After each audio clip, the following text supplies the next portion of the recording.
दोस्तों, आज मैं आपको एक ऐसी कहानी सुनाने वाला हूँ जो सुनकर आपकी आंखें भर आएंगी, जो सुनकर आपका सीना गर्व से चौड़ा हो जाएगा और जो सुनकर आप एक बार जरूर सोचेंगे कि हीरो सिर्फ इंसान नहीं होते। ये कहानी है एक गली के कुत्ते की जो भूखा था, अकेला था, बेसहारा था, लेकिन उसके अंदर एक ऐसी आग थी जो दुनिया की सबसे बड़ी जंग में भी कभी नहीं बुझी। ये कहानी किसी फिल्म से नहीं ली गई, किसी किताब की कल्पना नहीं है, ये सच में हुआ था और आज भी इतिहास के पन्नों में इसका नाम दर्ज है। ये कहानी है सार्जेंट स्टबी की। साल था 1917। अमेरिका के एक छोटे से शहर की संकरी गलियों में एक कुत्ता भटक रहा था। न उसका कोई नाम था, न कोई घर था, न कोई मालिक था, न कोई इंतजार करता था उसका। बस था तो एक खाली पेट, घिसे हुए पंजे और एक टूटी हुई उम्मीद। कई दिनों से उसने कुछ नहीं खाया था। उसकी पसलियां साफ दिखने लगी थीं, उसकी आंखें थकी हुई थीं, उसके पंजे सड़क पर घिसटे हुए चलते थे। गली के बच्चे उसे देखकर हंसते, दुकानदार उसे भगा देते, लोग उसके ऊपर से गुजर जाते बिना एक बार मुड़कर देखे, जैसे वो था ही नहीं, जैसे उसके होने से कोई फर्क नहीं पड़ता। लेकिन उस कुत्ते की नाक अभी भी काम कर रही थी। तभी उसे एक खुशबू आई, गर्म, चिकनी, तली हुई, लजीज खुशबू। वो एक छोटी सी चिकन की दुकान के सामने रुक गया। दुकानदार अंदर था, पीठ फेर कर काम कर रहा था। कुत्ते ने एक नजर इधर देखी, एक नजर उधर देखी और फिर धीरे से चुपचाप एक हड्डी उठाई, बस उठाई और भागा, जितनी तेजी से भाग सकता था। लेकिन किस्मत को कुछ और ही मंजूर था। भागते भागते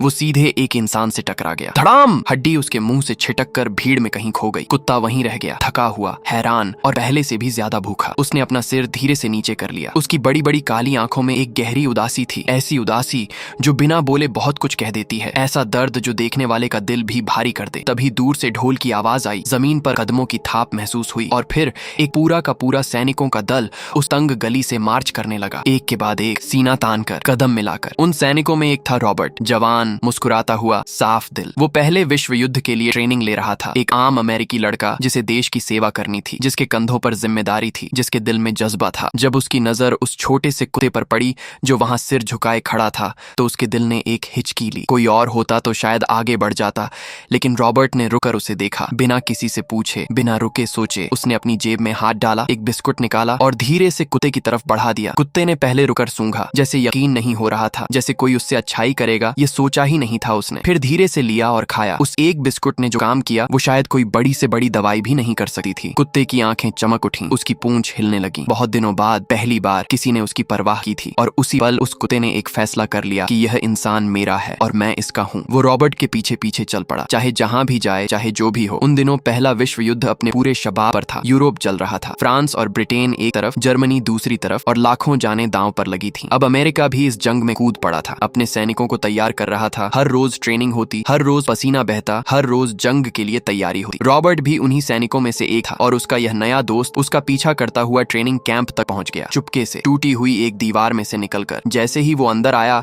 खाने की खुशबू उसे सीधे किचन तक ले गई। वो अंदर घुसा, इधर उधर देखा, एक कोने में खाना नजर आया, लेकिन जैसे ही शेफ ने पलट कर देखा तो चिल्लाया, अरे निकलो यहाँ से, भागो, जाओ। कुत्ता भागा और सीधे जाकर फिर से रॉबर्ट से टकराया। रॉबर्ट ने उसे देखा और हंस पड़ा। उसने समझाने की कोशिश की कि मेरे पास और बिस्कुट नहीं है, लेकिन कुत्ते को क्या समझना था, उसे न बिस्कुट चाहिए था न खाना, उसे बस रॉबर्ट के पास रहना था। ट्रेनिंग सेशन में एक सीनियर ऑफिसर की नजर उस कुत्ते पर पड़ी। वो उसे देखता रहा, फिर मुस्कुराया। उसने रॉबर्ट को बुलाया और कहा कि ड्रिल के बाद इसे कुछ खाने को दो। उस शाम रॉबर्ट उसे कैंटीन में ले गया और पेट भर खाना खिलाया। रॉबर्ट के दोस्तों ने उसे चेतावनी दी कि अगर कर्नल ने इसे देख लिया तो यह कुत्ता कैंप से बाहर हो जाएगा, लेकिन रॉबर्ट मन में जानता था कि अब यह कुत्ता उससे अलग नहीं होगा। अगले दिन ट्रेनिंग चल रही थी। कुत्ता रॉबर्ट के साथ दौड़ रहा था, कभी उसके पीछे, कभी उसके आगे, जैसे वो भी ट्रेनिंग ले रहा हो। और तभी कर्नल कैंप में आया। तमाम सैनिक एकदम सीधे खड़े हो गए और सबने एक साथ सैल्यूट किया। कुत्ते ने देखा, रुका, सोचा और फिर उसने भी अपना एक पंजा ऊपर उठाया, एकदम सीधा, एकदम परफेक्ट। एक पल के लिए सब रुक गए, फिर हंसी का एक बड़ा सा धमाका हुआ। सारे सैनिक हंसी से लोटपोट हो गए। कर्नल की आंखें चौड़ी हो गईं, वो हैरान था। फिर उसके चेहरे पर एक बड़ी सी मुस्कान आई। उसने कहा, यह कुत्ता यहीं रहेगा। और उसी रात रॉबर्ट ने उसे एक नाम दिया, स्टबी। उसने उसे बेसिक कमांड सिखाने शुरू किए, बैठो, रुको, आओ, सैल्यूट। और स्टबी हर चीज आश्चर्यजनक तेजी से सीखता था, जैसे पहले से ही जानता हो। धीरे धीरे ऑफिसर्स को एक हैरान करने वाली बात पता चली कि स्टबी गोलियों की आवाज से नहीं डरता था। जब ट्रेनिंग में बंदूकें चलती, ज्यादातर कुत्ते भागते, कान दबाते, लेट जाते, लेकिन स्टबी खड़ा रहता। उसकी आंखें चौकस, कान खड़े, पूंछ सीधी, जैसे वो समझता हो कि यहाँ उसकी जरूरत है। ऑफिसर्स ने एक दूसरे को देखकर कहा, ये कोई आम कुत्ता नहीं है। उस दिन से स्टबी सबका चहेता बन गया। हर सैनिक उससे प्यार करता था। उसे अब भूख नहीं सताती थी, अकेलापन नहीं लगता था, उसे एक परिवार मिल गया था। फिर वो दिन आया, यूनिट को ऑर्डर मिला कि फ्रंट लाइन पर जाना है, यानी डिवीजन तैयार हो जाओ। पूरे कैंप में एक अजीब सा सन्नाटा छा गया। सब जानते थे आगे क्या है, गोलियां हैं, बम है, मौत है और एक मौका है देश के लिए लड़ने का। लेकिन कर्नल ने रॉबर्ट को अलग बुलाकर कहा कि स्टबी यहीं रहेगा, नए सैनिकों की ट्रेनिंग में मदद करेगा। रॉबर्ट का दिल डूब गया। उसने स्टबी को देखा, स्टबी उसे देख रहा था, पूंछ हिलाते हुए। उसे नहीं पता था कि यह अलविदाई का पल है। रॉबर्ट उसके पास बैठ गया, उसके गले में एक छोटा सा बैज पहनाया। स्टबी ने खुशी से उसे सूंघा और पूंछ और तेज हिलने लगी। रॉबर्ट ने शेफ को बुलाकर कहा कि इसका ख्याल रखना, खाना देना। रॉबर्ट उठा, अपनी यूनिट के साथ ट्रेन की तरफ चला। पीछे मुड़कर एक बार देखा, स्टबी खड़ा था, उसे जाते हुए देख रहा था। उसकी पूंछ रुक गई थी। रॉबर्ट की आंखें भर आईं, लेकिन स्टबी ने पटा तोड़ दिया। रॉबर्ट की खुशबू पकड़ी और भागा। ट्रेन तक पहुंचा, चुपके से एक बड़े लकड़ी के बक्से में घुस गया। ट्रेन चली, हार्बर पहुंची। वही बक्सा उसी जहाज पर चढ़ाया गया जिस पर रॉबर्ट था, और स्टबी उसी जहाज पर था। रात का अंधेरा था, समंदर की लहरें जहाज को धीरे धीरे आगे ले जा रही थीं। सब सैनिक सो रहे थे। तभी बक्से का ढक्कन हिला और स्टबी धीरे धीरे चुपचाप बाहर निकला। वो जहाज में घूमा, हर कोने को सूंघता रहा और आखिरकार उसे मिला रॉबर्ट। रॉबर्ट की आंखें फटी की फटी रह गईं। स्टबी, तुम यहाँ कैसे? उसका दोस्त ओल्सेन फुसफुसाया। भाई शांत रहो, अगर जनरल ने देख लिया तो हम दोनों गए। वे उसे छिपाने की कोशिश करने लगे, लेकिन तभी जनरल खुद सामने आ गया। सब सैनिक चौंकर सीधे खड़े हो गए, हाथ कनपटी पर। सैल्यूट। स्टबी ने देखा और उसने भी पंजा उठाया, एकदम सीधा, एकदम परफेक्ट सैल्यूट। जनरल की आंखें चौड़ी हो गईं। तभी उसकी नजर नीचे गई, उसकी छड़ी जमीन पर गिरी थी। स्टबी ने देखी, धीरे से झुका, मुंह से उठाई और जनरल को वापस दे दी। जनरल कुछ देर बस खड़ा रहा, हैरान, मुस्कुराते हुए। फिर उसने कैप्टन को देखकर कहा, इस कुत्ते को रॉबर्ट की यूनिट का ऑफिशियल मेंबर बनाओ। उसी पल से स्टबी के गले में एक नेम प्लेट लग गई। एक गली का भूखा कुत्ता आज एक ऑफिशियल मिलिट्री डॉग बन चुका था। जहाज फ्रांस की धरती पर लगा और वहां नजारा किसी भी इंसान का दिल दहला देने वाला था। आसमान धुएं से भरा था, दूर दूर तक गोलों की गड़गड़ाहट सुनाई देती थी। जमीन पर खाइयां खुदी थीं और हर तरफ जंग के गहरे निशान थे। एक भयंकर हमले में कई अमेरिकी और ब्रिटिश सैनिक मलबे में दब गए। कोई नहीं जानता था वो कहाँ है। धमाकों के बाद धूल, ईंटें और टूटी दीवारें सब पर गिर गई थीं। चारों तरफ से मदद की, दर्द की आवाजें आ रही थीं। रेस्क्यू टीम कोशिश कर रही थी, लेकिन अंधेरे में, धुएं में कुछ दिख नहीं रहा था। तभी स्टबी आगे बढ़ा, बिना डरे, बिना रुके। वो मलबे में घुस गया, सूंघता रहा, खोदता रहा, भौंकता रहा। जब किसी को पाता, एक एक करके उसने दबे हुए सैनिकों को ढूंढ निकाला। जब वो बाहर आया तो तमाम सैनिक उसके लिए खड़े होकर तालियां बजा रहे थे। पहले ही दिन, पहले ही इम्तिहान में स्टबी हीरो बन गया था। इसी दौरान रॉबर्ट की मुलाकात गैस्टन से हुई। गैस्टन एक फ्रांसीसी सैनिक था, खुशमिजाज, मजबूत, बड़े दिल वाला। रॉबर्ट और गैस्टन में एक अजीब सी केमिस्ट्री थी। दो अलग देश, दो अलग जबानें, लेकिन एक जैसा दिल, एक जैसी लड़ाई, एक जैसा दर्द। जल्दी ही वो पक्के दोस्त बन गए। गैस्टन उन्हें कैंप ले गया। रास्ते में एक पूरा शहर था जो जर्मन बमबारी में पूरी तरह राख हो चुका था। टूटी दीवारें, जले हुए मकान, सुनसान सड़कें, हर जगह सन्नाटा। रॉबर्ट ने वो मंजर देखा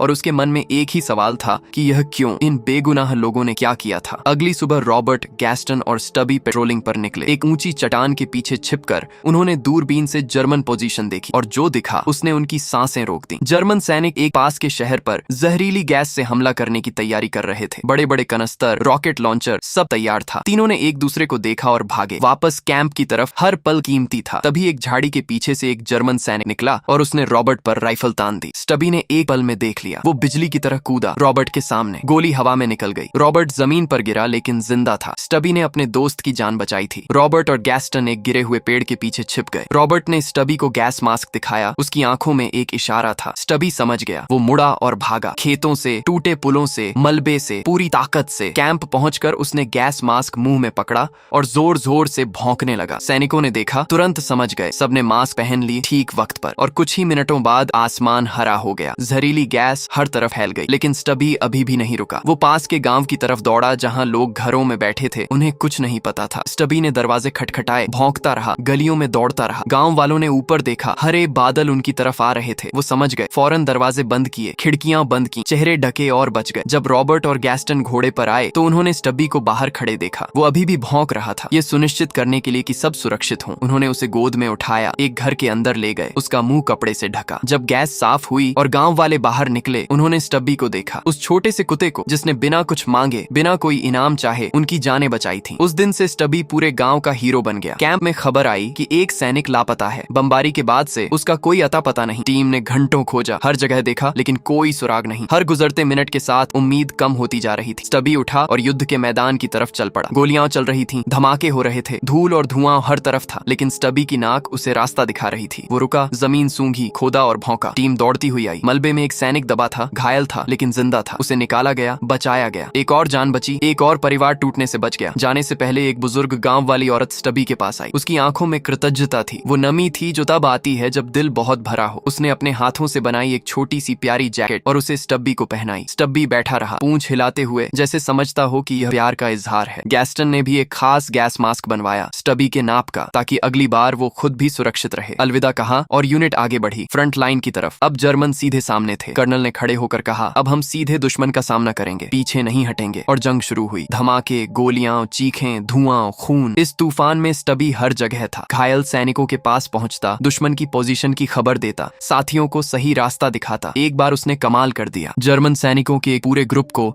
चालाकी से सीधे अमेरिकी कैंप की तरफ ले आया, जहां वो सब पकड़े गए। लेकिन एक लड़ाई में स्टबी ने एक सैनिक के पास पड़ा जीवित ग्रेनेड देखा जो फटने ही वाला था। बिना एक पल सोचे स्टबी दौड़ा, सैनिक को धकेला और धमाका हुआ। स्टबी खुद उसकी चपेट में आ गया। रॉबर्ट दौड़ कर आया और उसे उठाया। उसकी आंखें खुली थीं, लेकिन दर्द में थीं। रॉबर्ट उसे लेकर भागा। डॉक्टर ने देखा, इलाज किया, घाव बांधे और फिर कहा कि इसे मिलिट्री हॉस्पिटल भेजना होगा। रॉबर्ट स्टबी के पास बैठा रहा, उसके सिर पर हाथ फेरता रहा। उसकी आंखों में आंसू थे। जब स्टबी को ले जाया गया, रॉबर्ट बहुत देर तक वहीं खाली, जैसे उसका एक हिस्सा चला गया हो। इसी वक्त गैस्टन को भी वापस जाने का ऑर्डर आया। वो भी चला गया। अब रॉबर्ट सच में अकेला था, बिल्कुल अकेला। उसने अपनी बहन को एक लंबा खत लिखा, जिसमें स्टबी की यादें, गैस्टन की दोस्ती, जंग का दर्द, घर की याद और एक अजीब सा खालीपन था। वो इतना दुखी हुआ, इतना थका कि बीमार पड़ गया। डॉक्टर ने जांचा, हालत गंभीर थी। जीने की इच्छा जैसे कम हो रही थी। शहर के उस हॉस्पिटल में स्टबी का पंजा अभी ठीक नहीं हुआ था, लेकिन उसका दिल उसे रोज चुभता था। रॉबर्ट, एक दिन वो उठा। नर्स ने रोकने की कोशिश की, लेकिन स्टबी रुका नहीं। वो चला, धीरे धीरे एक पंजा घसीटते हुए। गिरा, उठा, फिर चला। थका, बैठा, सांसें भरी, फिर उठा, फिर चला। कई दिन, कई रातें, कई बार गिरा, कई बार उठा, लेकिन रुका नहीं, क्योंकि उसके मन में बस एक ही ख्याल था, रॉबर्ट। और एक दिन वो रॉबर्ट के कैंप पहुंच गया। जब रॉबर्ट ने स्टबी को देखा तो उसकी आंखें छलछला गईं। उसे यकीन ही नहीं हो रहा था। स्टबी उसके पास दौड़ा, पूंछ हिलाते हुए, चमकती आंखों से। रॉबर्ट ने उसे गले लगाया। उस गले लगाने में न जाने कितने दर्द थे, न जाने कितनी यादें थी, न जाने कितनी राहत थी। उस एक मुलाकात ने रॉबर्ट को नई जिंदगी दे दी। बुखार उतरा, हौसला लौटा, आंखों में फिर चमक आई। और कुछ ही दिनों में रॉबर्ट फिर अपने पैरों पर था। छुट्टी मिली। रॉबर्ट, स्टबी और कुछ दोस्त पेरिस गए। जहां भी स्टबी गया, लोग उसे पहचानते, उसकी तस्वीर खींचती, बच्चे उसे प्यार से छूते, बूढ़े उसके लिए कुछ न कुछ लाते। वो अब एक मशहूर नाम था, एक मशहूर चेहरा था। इसी दौरान एक जर्मन जासूस को पकड़वाने में स्टबी की मदद बेहद काम आई। जनरल ने खुद सामने आकर कहा कि स्टबी को आज से ऑफिसर रैंक दी जाती है, और रॉबर्ट को भी प्रमोशन मिला। गैस्टन वापस आया। तीनों ने एक साथ एक ग्रुप फोटो खिंचवाई, जो पूरे अमेरिका के अखबारों में छपी। एक गली का कुत्ता आज एक नेशनल हीरो था। फिर खबर आई कि कल सुबह ठीक 11 बजे सीज फायर होगा और युद्ध खत्म होगा। सारे सैनिक खुश हो गए, कुछ रोए, कुछ हंसे, कुछ ने एक दूसरे को भरपूर गले लगाया। सालों की जंग, सालों का दर्द, सालों की तड़प। रॉबर्ट ने स्टबी को देखा और मन में सोचा, घर जाएंगे। लेकिन उस रात जर्मनों ने एक आखिरी अचानक हमला कर दिया। गोलियां चलने लगीं, धमाके होने लगे, अफरा तफरी मच गई। रॉबर्ट ने देखा कि गैस्टन अकेले आगे भाग रहा है और 2 जर्मन सैनिकों ने उसे घेर लिया था। रॉबर्ट ने एक पल भी नहीं सोचा। वो दौड़ा और स्टबी उसके साथ दौड़ा, और तभी पूरे बैटलफील्ड में हॉर्न की आवाज गूंजी। एक लंबी, गहरी आवाज, सीज फायर। जर्मन सैनिक रुक गए। 1 पल, 2 पल, फिर उन्होंने धीरे धीरे हथियार नीचे रखे, हाथ ऊपर किए, सरेंडर। रॉबर्ट ने अपनी घड़ी देखी, ठीक 11 बज रहे थे। ग्रेट वॉर खत्म हो गई थी। रॉबर्ट घुटनों के बल बैठ गया, आंसुओं के बीच मुस्कुराया। स्टबी उसके पास आया, पूंछ हिलाई, आंखें चमकाई, जैसे कह रहा हो कि हम जीत गए, अब घर चलते हैं। खुशी के बीच रॉबर्ट ने अपने साथियों को ढूंढने का फैसला किया। स्टबी आगे था, हवा सूंघते हुए, खंडहरों में से रास्ता बनाते हुए। और तभी जमीन पर कुछ दिखा, एक सैनिक की टोपी। रॉबर्ट ने उठाई, पहचान लिया। ये उसके सबसे करीबी साथी की थी। वो बैठ गया, चुप, टूटा हुआ। उसकी आंखों से आंसू बहने लगे। गैस्टन पास आया, कंधे पर हाथ रखा, कुछ नहीं बोला। कुछ कहने की जरूरत नहीं थी। दोनों ने मिलकर अपने शहीद भाई को आखिरी विदाई दी। जंग खत्म हो गई थी, लेकिन कुछ जख्म कभी पूरी तरह नहीं भरते। जहाज हार्बर पहुंचा और वहां जो नजारा था वो आंखों में हमेशा के लिए बस जाने वाला था। हजारों लोग इंतजार में खड़े थे, झंडे लहरा रहे थे, बैंड बज रहा था, बच्चे फूल लेकर खड़े थे, औरतें रो रही थीं खुशी के आंसुओं से। और जब स्टबी जहाज से उतरा तो लोगों की आवाजें आसमान तक पहुंच गईं। वो छोटा सा कुत्ता जो कभी गली में भटकता था, जो कभी एक हड्डी के लिए भागता था, जो कभी किसी ने नहीं अपनाया था, वो आज एक वॉर हीरो की तरह उतर रहा था। गर्दन ऊंची, पूंछ हिलाते हुए, आंखों में वही चमक। एक फोटोग्राफर ने उसकी एक तस्वीर ली जो आगे चलकर इतिहास में दर्ज हुई। पूरी दुनिया ने देखी, पूरी दुनिया ने पहचानी। अगर स्टबी की हिम्मत ने आपकी आंखें भर दी तो इस वीडियो को लाइक करें, अपने दोस्तों के साथ शेयर करें और हमारा चैनल सब्सक्राइब जरूर करें। हम हर हफ्ते ऐसे ही असली हीरोज की अनकही कहानियां लेकर आते हैं जो इतिहास की धूल में दब गए। अगर इस कहानी ने आपको छू लिया की है। जय हिंद।